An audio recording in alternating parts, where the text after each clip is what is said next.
¿Qué tal? Qué bueno que están con nosotros en el noticiero más veloz del planeta. 10 a las 2, información a ritmo digital.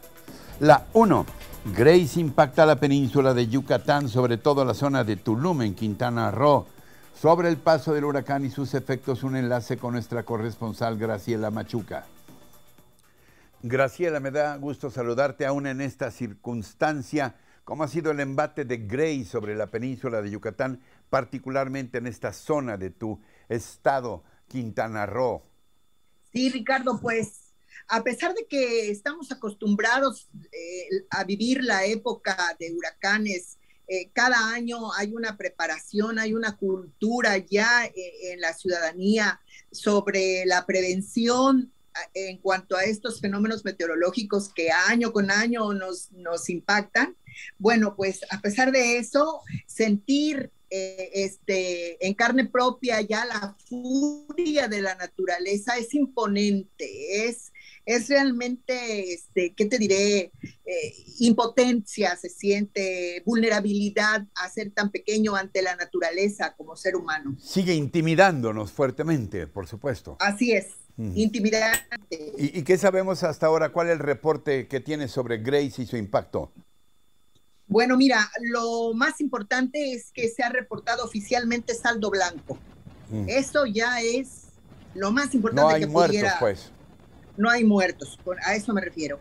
Y que Grace salió a eso de las 9:30 de la mañana, salió del territorio de Quintana Roo, ya se enfila al estado de Yucatán. ¿A qué hora llegó? ¿A qué hora llegó, Graciela?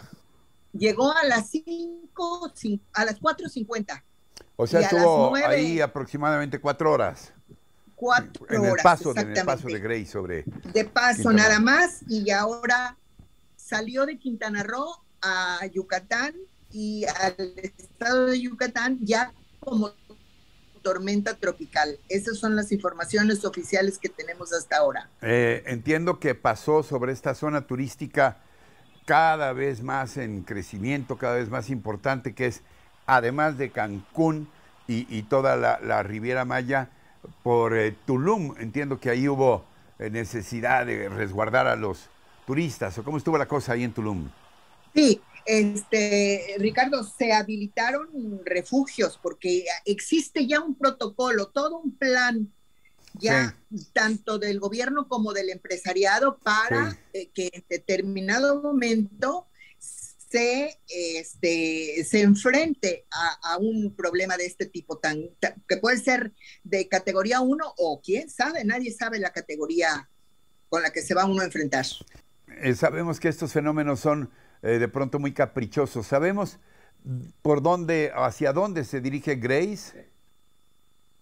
Sí, se dirige hacia el Golfo de México, tentativamente, aunque te voy a decir que ha traído una trayectoria muy errática. Sí. Primero pasó por Jamaica y apuntaba a pasar por encima de Cuba.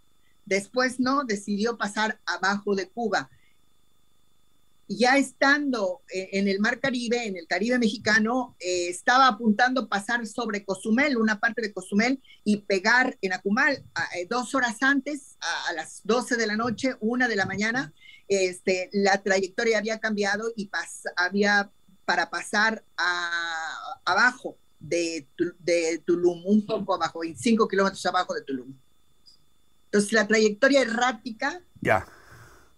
Pues estaremos muy atentos. Gracias por este reporte, Graciela Machuca. A tus órdenes, Ricardo. Muy buenas tardes. Buenas tardes. La 2. Lo confirma Andrés Manuel López Obrador. La reforma electoral, su reforma electoral va. En su conferencia mañanera de este jueves, López Obrador informó que la reforma electoral que enviará al Congreso la elaborarán expertos en la materia y funcionarios de su gobierno, claro. Dijo que antes de remitirla a alguna de las cámaras, su contenido será presentado a la población en general. Sí, vamos a presentar la iniciativa de reforma constitucional en materia electoral. Va a ser integral, vamos a plantear lo que tiene que ver con la organización de las elecciones, el papel del INE, del Tribunal Electoral, las facilidades para que todos puedan participar, que no haya obstáculos, que no haya trabas, que no haya candados, que se pueda ejercer con absoluta libertad del derecho a elegir, el derecho a decidir, el que pueda haber una auténtica democracia. El presidente reprochó con dureza a los partidos que engañan pretendiendo que son demócratas, pero que son lo mismo. Dijo que esos partidos, refiriéndose muy molesto al Partido del Trabajo y al Partido Verde, que se pronunciaron junto con el PAN, PRI, PRD y Movimiento Ciudadano contra la revocación de mandato. Por último, subrayó que en el proceso de transformación no debe haber nada de medias tintas, se tienen que definir y decir basta con la simulación. La 3, continúa el jaloneo en la Comisión Permanente del Congreso con relación a la iniciativa de Morena de convocar a un tercer periodo extraordinario de sesiones. Después de que el martes fuera aprobado en comisiones el dictamen de la Ley Federal de Revocación de Mandato, ayer la oposición en la permanente frustró por un voto la intención de Morena y sus aliados de discutirlo en un nuevo extraordinario. Hoy, sin embargo, Morena tendrá otra oportunidad cuando se vote una vez más la propuesta de convocar mañana viernes a un extraordinario en el que, además de la revocación de mandato, se discutirá la Ley Federal de Juicio Político y Declaración de Procedencia y la Ley Orgánica de la Armada de México.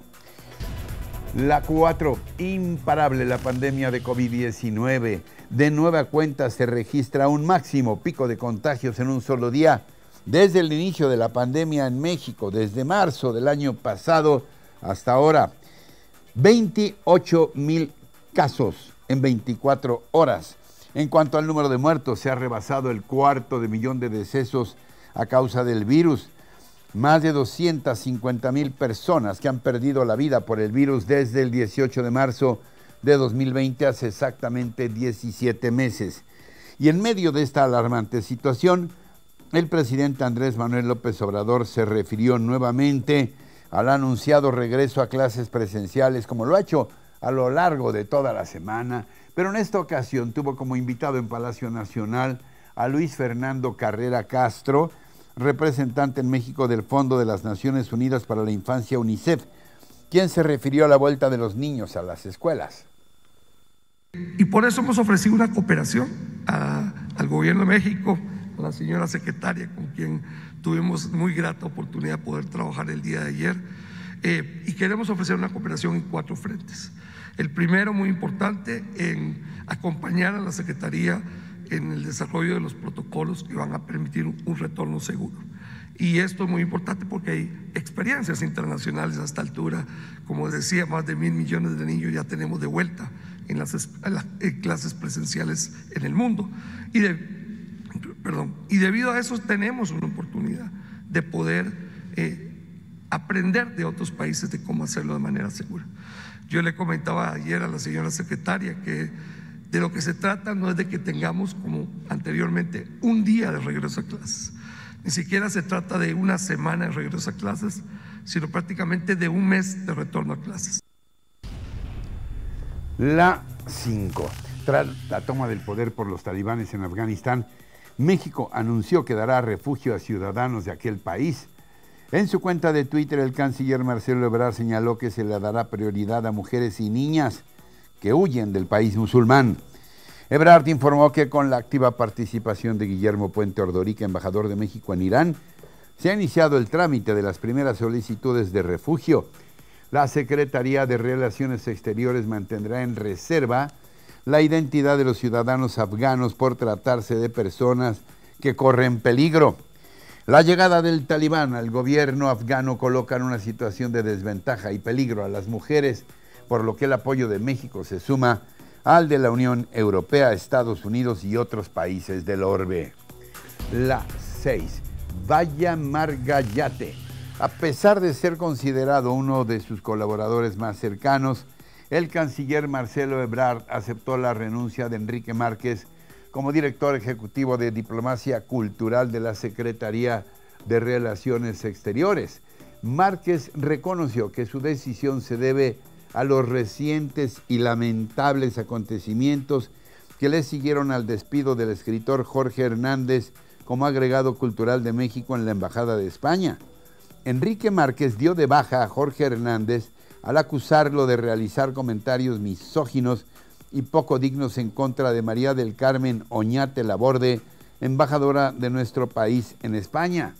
También influyó en su renuncia, dijo, su desatino de nombrar a la escritora Brenda Lozano en el lugar de Jorge Hernández. Y es que el nombramiento de la escritora despertó fuertes críticas debido a que en su cuenta de Twitter ha publicado memes contra el presidente Andrés Manuel López Obrador, un verdadero margallate que cobró la cabeza de Enrique Márquez, cercano colaborador de Ebrard.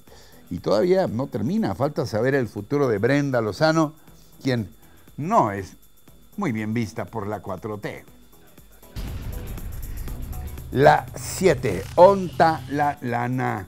Han pasado 11 meses desde que se llevó a cabo el sorteo del avión presidencial, que no del avión, que no sorteo, bueno, ya sabe. Y sobre el dinero a los hospitales ganadores aún no se sabe nada. El Instituto Nacional de la Salud y el Bienestar, el INSABI, dijo que no tiene documento que compruebe que la tesorería le envió los 264 millones de pesos por parte de la rifa para los sanatorios premiados. La Secretaría de Hacienda afirma que sí se le proporcionó el dinero del sorteo al INSABI a través de la partida de gastos 53101, denominada Equipo Médico y de Laboratorio dentro del Programa Presupuestario de Atención a la Salud. La realidad es que los hospitales no han recibido el dinero, así que en una de esas vayan creando el instituto para devolver al pueblo lo sorteado, o lo que es lo mismo, ¿dónde quedó la bolita o la lana? La 8, acusado de violación de un menor de edad. El diputado federal Saúl Huerta se entregó a la policía la madrugada de este jueves en la colonia Roma, luego de que se le retiró el fuero la semana pasada. Se giró una orden de aprehensión en su contra por su probable participación en los delitos de abuso sexual agravado y violación en agravio de menores de edad. Saúl Huerta se declaró inocente, además de que descartó huir del país. La Fiscalía de la Ciudad de México informó que el legislador será trasladado al reclusorio Oriente, donde será puesto a disposición de un juez. Se le van a dictar también ahí los cargos que se le imputan.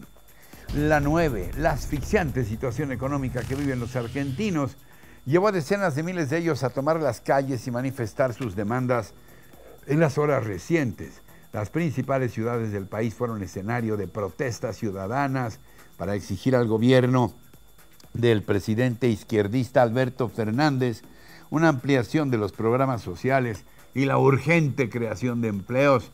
Argentina, quien ha padecido fallidos gobiernos y crisis económica sin fin durante los años recientes, registró una inflación interanual del 51% en julio pasado, la caída incesante del empleo y una pobreza que alcanzó el 42% de la población en el segundo semestre del 2020.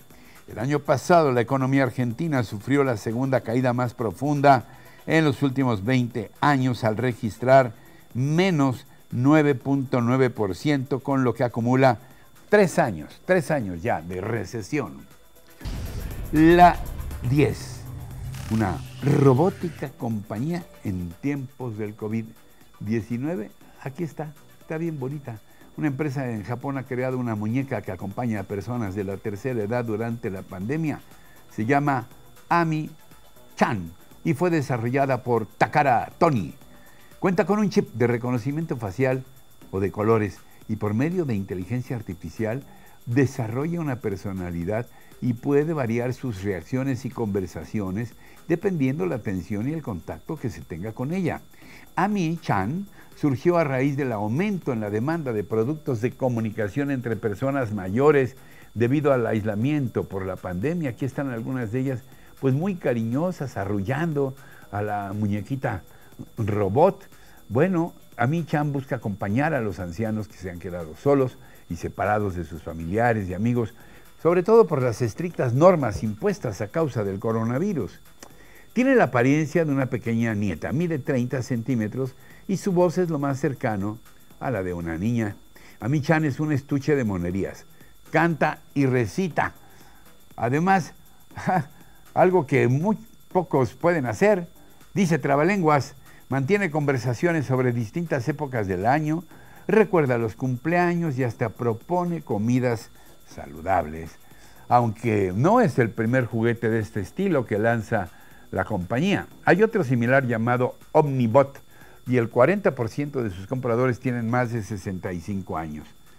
Hay que decir que la japonesa es una de las sociedades más envejecidas del planeta, con casi 36 millones de adultos mayores.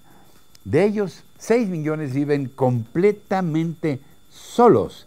Y Ami Chan, que saldrá a la venta a finales de agosto, podría representar de entrada una venta superior a las 50,000 unidades, calculan sus fabricantes, tan solo en este año. Y así, muy cibernética y conmovedoramente asombrados, llegamos al final. Ya saben que tenemos una cita de lunes a viernes en 10 a las 2 y en todo momento con nuestros contenidos completitos en nuestras redes sociales y por supuesto aquí en nuestra página rochainforma.com. Hasta entonces, hasta siempre.